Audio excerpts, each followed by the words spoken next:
Hello everyone, this is our anime multimodal chatbot, an interactive chatbot which can have conversation to us.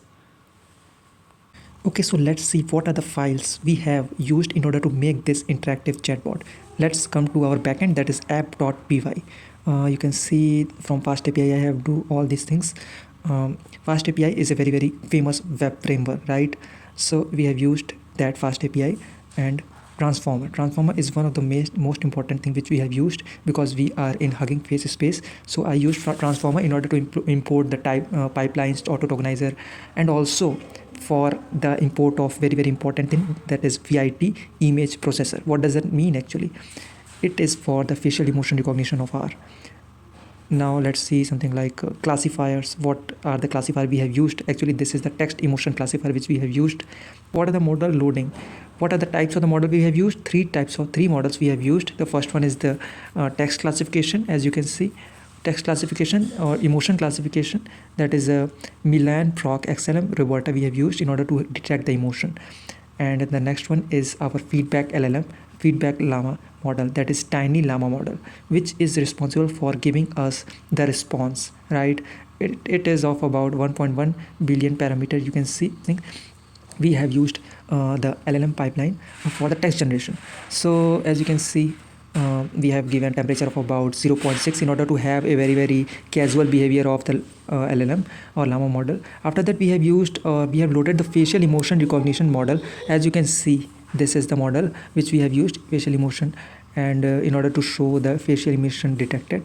And after that, you can see API endpoint text emotion classification, which we have. This is the API endpoint, and by having the if and try except method in order to have the clear and a very flexible move.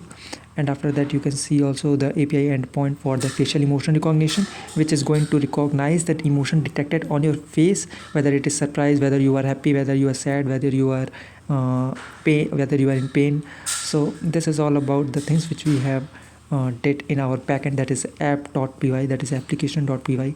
This facial emotion recognition, we have also used softmax.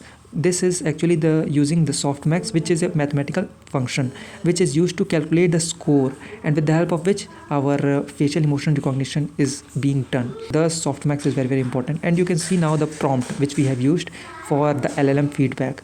Give a direct, natural, supportive reply for one short sentence, right?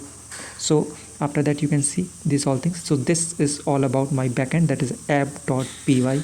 Actually, I got some new friends today.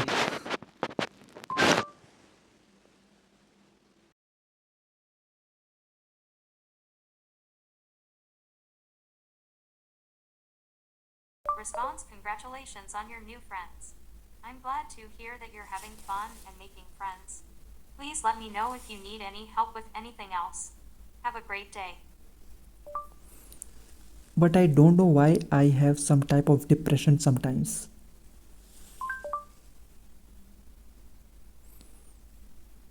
It's okay to feel sad sometimes. Depression is a common feeling, and it's natural to have a range of emotions. Sometimes, it's helpful to talk to someone who can help you understand what's going on and provide support.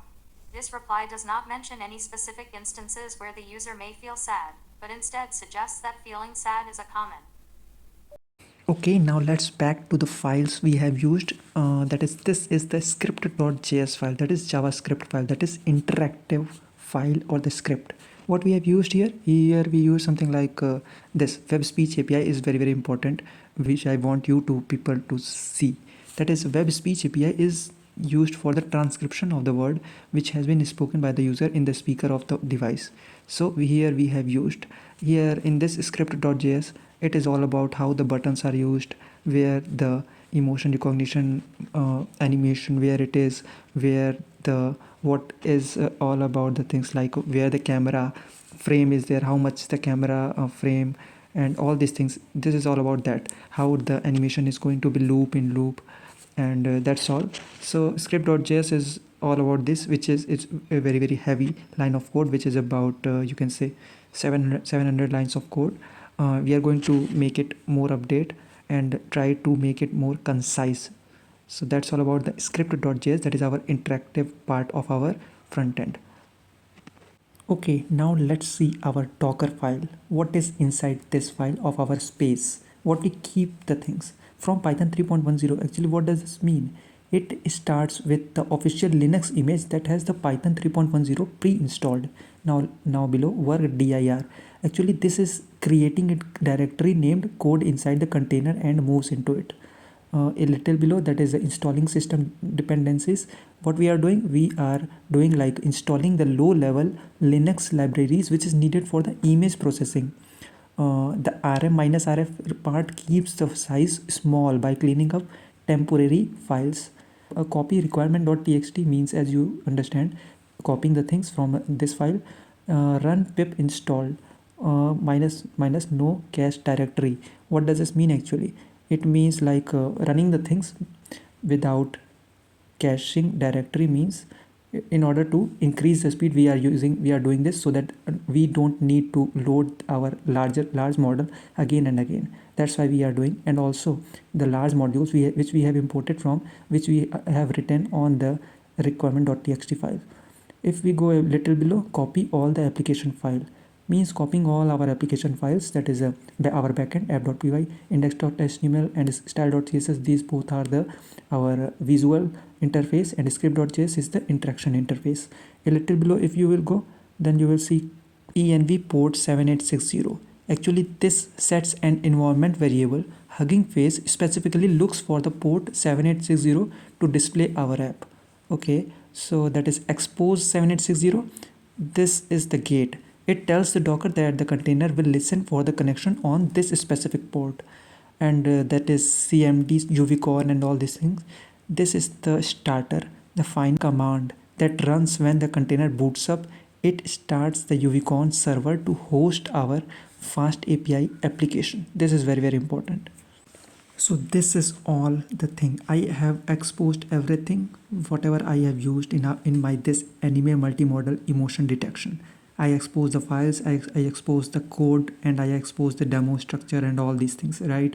So what is the main thing? Actually you can see the only the two emotion, that is a sadness and joy. Actually there is a range of emotion which you can see in this interface.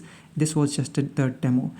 And the next thing is, my next plan is to make this hardware, means the anime face in front of you physically, and you are going to talk to him, and he or she is going to reply you accordingly by understanding your emotion detection. It is a little bit different from any other robots or humanoid robots, because in this there is a anime, that is a cartoon structure is talking to you.